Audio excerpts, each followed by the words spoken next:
आज जो हम क्वेश्चन बनाने वाले हैं विद्यार्थी, प्रश्नावली 5.3 का क्वेश्चन नंबर 16। ठीक है, बहुत ये भी क्वेश्चन मस्त है। ठीक है, प्रश्न है विद्यार्थी, किसी स्कूल के विद्यार्थियों ने अनेक समग्र शैक्षिक प्रदर्शन के लिए 7 नगद पुरस्कार देने के लिए 700 रुपये की राशि रखी गई है। देखिए, कोई प्रदर्शन है, शिक्षित प्रदर्शन जो कार्यभाग मिले हैं उसमें जो विद्यार्थियों को 7 नगद पुरस्कार रखा गया है। ठीक है, कितने पुरस्कार रखा गया है? 7 नगद पुरस्कार, जिसमें कुल राशि 700 रुपये की है, यानी 7 नगद पुरस्कार है। आपको बता दिया गया है कि 7 नगद जो पुरस्कार है उनकी कुल कीमत कितना है? 700 है।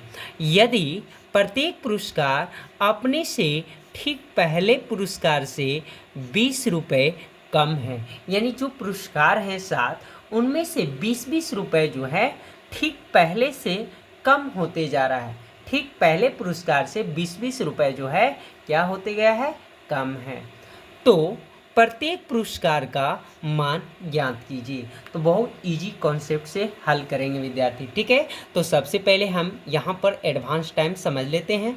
देखिए, 7 जो है नगद पुरस्कार हैं, यानी हम लिख सकते विद्यार्थी A1, A2, A3, A4, A5, A6 और A7 ऐसे लिख सकते हैं। यहाँ पर कर लेते हैं। तो देखिए, ये 7 नगद पुरस्कार है। ठीक है, यानी हम कह सकते विद्यार्थी n का मान जो है कितना है? 7 है, क्योंकि an पता है ना, n यानी n की वैल्यू यहाँ 1 है, 2 है। तो इसी तरह प्रथम पुरस्कार से लेके कितने पुरस्कार रखे हैं? 7। यहाँ से पुरस्कार है, यानी 7 पुरस्कार ऐसे दर्शाए हैं, यानी n का मान कितना है? 7 है। ठीक है, तो यहाँ पर हम लोग विद्यार्थी लिखेंगे हल, और हल में दिया है लिख लेंगे। क्या दिया है? तो 7 नगद पुरस्कार दिया गया है। ठीक है, पुरस्कार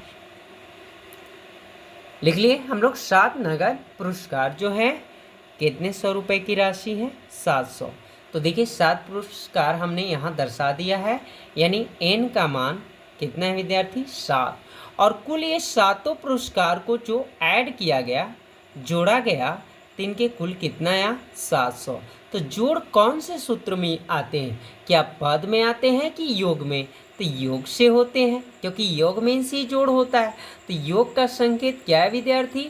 Sn का। ये एडवांस लेवल इधर आपको समझाने के लिए कर रहे हैं। ठीक है, चलिए आप पीछे रफ कर लेना।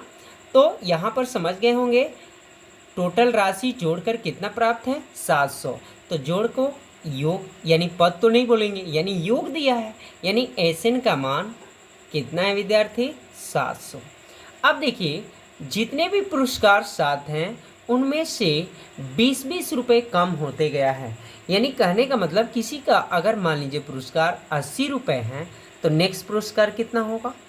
60 होगा, क्योंकि 20 रुपये क्या हो गया? कम हो गया। नेक्स्ट पुरस्कार क्या होगा? 40। यानी इनमें से जो अंतर आ रही है, यानी D बराबर हम लिख सकते हैं A2 माइनस A1।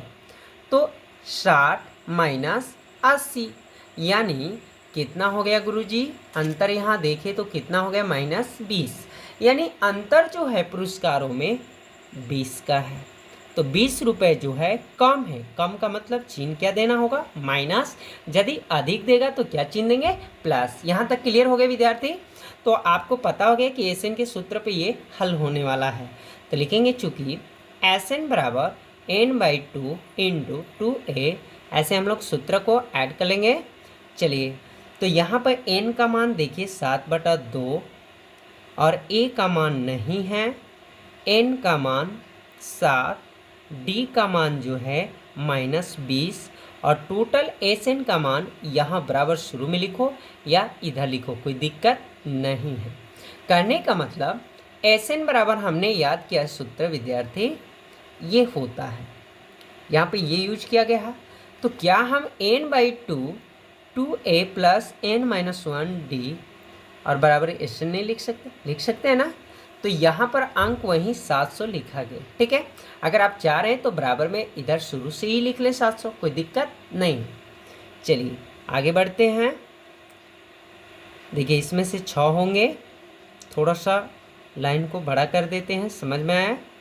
देखिए समय तो लगेंगे लेकिन आपको निश्चित समझ में आएगा। ठीक है, देखिए माइनस प्लस में गुणा करिए, माइनस, यहाँ माइनस हो रहा है तो यह भी कोष्ट है तो गुणा होगा, तो माइनस प्लस में गुणा होगा तो माइनस, और 120 छके 120 यानी 20 छके 120 और बराबर 700। क्लियर हो गया। अब देखिए विद्यार्थी, यहाँ पे गुना है तो ये बटा है, ये भी ना बटा है तो कोष्ट मीन्स गुना ही होता है, या यहाँ पर कॉमन भी ले सकते हैं हम लोग। तो देखिए कॉमन लेके ही बना लीजिए, तो 2 का कॉमन लेंगे तो a हो गया, ये 60 हो गया, अब बराबर 700।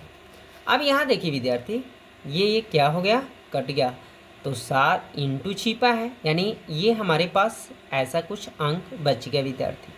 तो इंटू छिपा है, कहाँ चल जाएंगे, बाटा में, तो ये हो गया बाटा में, तो कितना अंक हो गया 100। a माइनस 60 बराबर लिखेंगे विद्यार्थी 100, तो ये 5 का जो है वैल्यू इधर होगा 75, तो a की वैल्यू कितना हो गई 160। तो जो हमारा प्रथम पद है, देखिए यहाँ पे हम 7 पुरस्कार ऐड कर चुके हैं, प्रथम पुरस्कार, दूसरा पुरस्कार, तीसरा, चौथा, पांचवा, छठा, सातवां। ठीक है, तो हमारा a जो है A1 से प्राप्त होता है, यानी प्रथम पुरस्कार जो है 160, दूसरा पुरस्कार जो है, हम दूसरा पुरस्कार जो हमें पता है कि प्रथम पुरस्कार के ठीक 20 रुपये पुरस्कार जो है कम होते गए, तो 160 में 20 कम कर लीजिए 140, और उसी तरह 140 में 20 रुपये कम कर लीजिए तो कितना हो जाएगा 120, और A4 यानी चौथा पुरस्कार जो है 20 रुपये कम कर लीजिए 100 हो गया, और यहाँ हम बना देते हैं इधर पांचवा पुरस्कार 20 रुपये कम कर लीजिए 80, और छठा पुरस्कार जो होगा 60, 20 रुपये कम करते जाना है, और ये हो गया। ये हमारे पास 7 पुरस्कार हो गए विद्यार्थी। क्लियर हो गया। अगर आप चाह रहे हैं क्या इनके सूत्र को यूज करके हम बना सकते हैं, जी हाँ, देखिए यहाँ पे कर सकते हैं, ऐसे भी बना सकते हैं। A1 का मान 160 है, A2 बराबर A प्लस क्या होता है D, तो A का मान 160 प्लस D का मान -20, तो देखिए तो A2 का मान कितना आ गया विद्यार्थी 80 आ गया, यानी जस्ट A2 का मान, सॉरी यहाँ पे घटेंगे तो 140, यानी A2 का मान जो है 140, इस तरह भी आया इस तरह भी आया, तो इस तरह भी सही है। नेक्स्ट A3 निकालिए, A प्लस 2D सूत्र होता है, देखिए A का मान 160 टू D का मान -20, तो यहाँ पर लिखेंगे प्लस माइनस -20 दूना 40, 160 में 40 घटाइए 120, तो A3 का मान आप देख सकते हैं 120, यहाँ भी, तो इस तरह से यहाँ पूर्ण सजा सकते हैं। ये आपका आंसर ऑलरेडी हो गया। ठीक है।